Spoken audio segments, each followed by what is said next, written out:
The Los Angeles Chargers are expected to stay busy this offseason, aiming to make their offense even more lethal. Justin Herbert had one of his best seasons yet as a pro quarterback, but there were obvious gaps in the offensive depth chart. Bringing in high-impact pass catchers with plenty of upside will be a priority for Jim Harbaugh's squad. According to a source, the Chargers might be in a strong position to land not one, but two top wide receivers of this generation, and it might not cost them as much as expected. Let's explore who these are, and yes, I have good news related to Justin Herbert too, and I am really excited to share it with you. What's up, Chargers fans?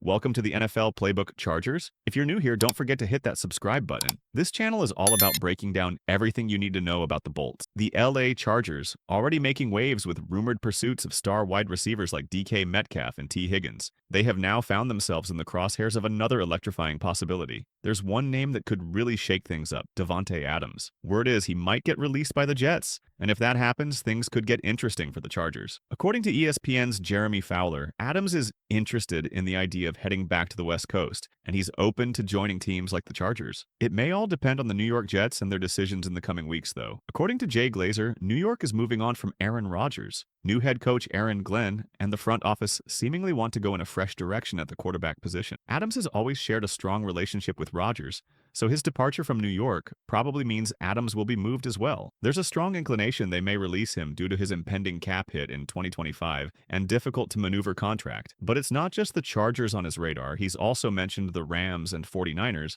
as teams he'd consider. Still, if the Bolts can catch him, that would be a huge win for Justin Herbert and their offense. Adams had a solid 2024 season, splitting time between the Raiders and Jets. He finished with 85 catches, 1,063 yards, and 8 touchdowns. That's 5 straight seasons with over 1,000 receiving yards. Even at 32, he's still one of the most reliable receivers in the league, especially on those tough one-on-one balls.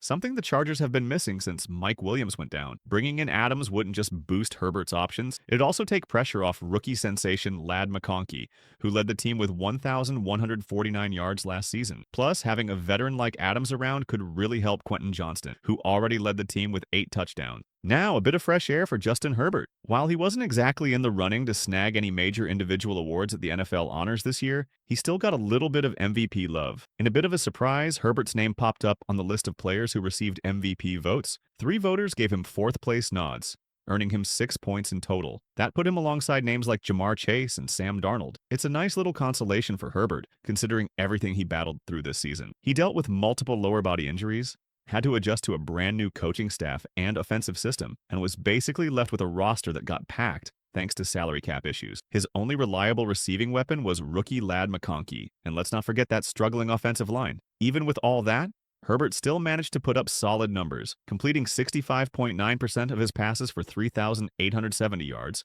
23 touchdowns, and just 3 interceptions in 2024. And coming back to the big-name receivers, there's another star potentially on the move, Deebo Samuel. On Super Bowl Sunday, ESPN's Adam Schefter reported that the 49ers have given Samuel permission to seek a trade. Now, the Chargers could be a perfect landing spot for him, even though Samuel never played under Jim Harbaugh back when Harbaugh was coaching the Niners. Since Samuel wasn't drafted until 2019, he's exactly the kind of player Harbaugh loves. Deebo's tough, versatile, and not afraid to get physical. He can make plays in both the passing and running game, which fits perfectly with the hard-nosed style Harbaugh is known for. The Chargers definitely need a receiver who can complement Ladd McConkey, but the depth behind him is pretty thin. Deebo could step right in and bring that extra spark. Sure, some people might think he's past his prime, but he's still on the right side of 30 and has racked up over 40 career touchdowns, both rushing and receiving. Plus, don't forget, he was a first-team All-Pro and a Pro Bowler back in 2021. That said, there's a bit of a catch. Samuel's had a tough time staying healthy with the Niners, and that's something the Chargers would need to think about when it comes to what they'd be willing to give up. The 49ers are going to eat a lot of dead money if they move him, so they'll be looking to get as much in return as possible for their former second-round pick. So, Chargers fans, whether it's Davante Adams or Deebo Samuel, the possibilities for strengthening the offense are exciting. With Justin Herbert showing resilience and promise, despite last season's hurdles, adding a top-tier receiver could be the game changer. But as always, time will tell how it all plays out. What do you think? Should the Chargers go all in for Adams or Samuel? Drop your thoughts in the comments below.